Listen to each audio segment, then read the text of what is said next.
Now, we all know that a lot of people talk about belief, right? Believing that whatever you're doing, you're really confident about it, and you just have the belief that, okay, I can do it. Now, it's it's not easily developed. You can't easily just believe that you can be good at something. What is key to that belief, or what is backed up, what you need to back that belief up, is preparation. Being able to constantly actually put in the work, and you having done it many times, that allows you to believe that you can do it when you go into that field once again. It's not just a case of one random day you wake up, you look at some video of a guy telling you, in order to achieve something you need to have self-belief, and you're like, okay, now I believe in myself. It doesn't work like that. You need to constantly put in the work again and again and again. Prepare yourself so well, better than other people, that you just, whatever you do, especially when you practice that again and again, you have this feeling, this quiet confident feeling in yourself that you can definitely get it done. Belief is not something that just immediately comes to you. It's something you have to develop over time. Don't ever for a second think or even try to head into something and just do something that you've never done before and just think that, okay, I can, if I have belief in myself, I can accomplish it. Because at the end of the day, when you're doing something that deep inside that you're not confident in, because confidence is not just up here, it's literally what you feel on the inside, right? Your mind knows that you're bluffing, your mind knows that you're telling yourself absolute nonsense.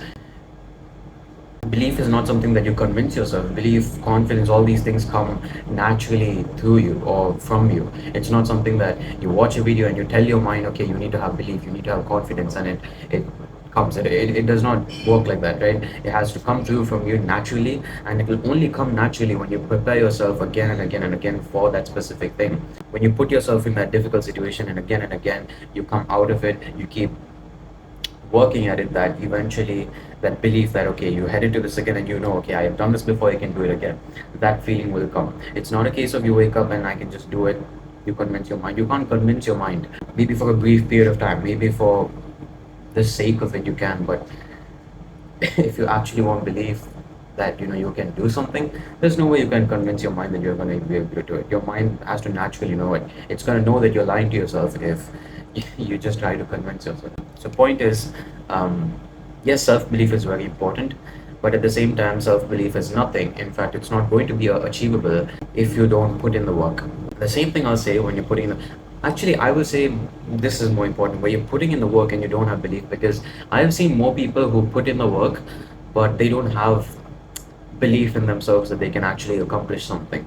That is actually more of an issue, because like I said, if you don't put in the work anyway, you, no matter what, you're not going to have belief in yourself, right? But if you actually put in the work, it's not, the belief factor does not come naturally. It just does not come naturally. For some people it does, but for a lot of people it does not. That is something you're going to have to consciously work on yourself. But that will work if you consciously focus on that belief factor. Okay, I need to have belief in this. That will work because you have work behind you, you have effort that you put behind in yourself. So that could actually, that conscious forcing of yourself to believe in something, that could work then. But for people who don't put any effort at all into their lives or into whatever they're doing, you have no chance of developing any real actual self-belief. So if you're actually putting in the work into something, try to also consciously develop belief into yourself, develop some confidence into yourself, almost force it into your mind, and eventually over time you keep practicing it, it'll start to come through. But if you don't put any effort at all, I don't care how much belief you have in yourself, that is first of all not real belief, and it's going to do absolutely nothing for you.